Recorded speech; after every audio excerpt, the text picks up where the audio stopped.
വയറുവേദനയ്ക്ക് ചികിത്സ തേടി ആശുപത്രിയിലെത്തിയ യുവതിയുടെ കാൽ അരുൺ ആലത്തൂർ ചേരുന്ന കഴിഞ്ഞ മാർച്ച് 23-ാം തീയതിയാണ് ആശുപത്രിയിൽ ചികിത്സ തേടിയത്.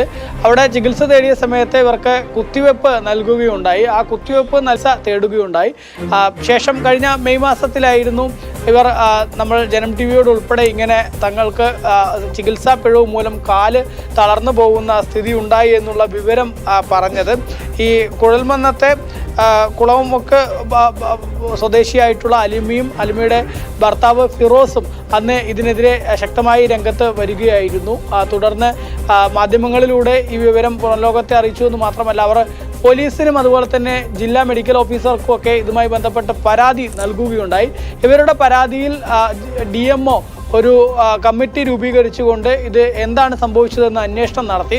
ആ അന്വേഷണത്തിലാണ് ഇപ്പോൾ അത് ചികിത്സാ പിഴവ് തന്നെയാണ് എന്നുള്ള കാര്യങ്ങളിലേക്ക് എത്തിയിരിക്കുന്നത്. കുത്തിവെപ്പിനെ തുടർന്നുണ്ടായിട്ടുള്ള അപൂർവമായി സംഭവിക്കുന്ന ഒരു സങ്കീർണതയാണ് ഈ കാല് തളരാൻ കാരണം എന്നുള്ളതാണ് ഈ മെഡിക്കൽ റിപ്പോർട്ടിലുള്ളത്.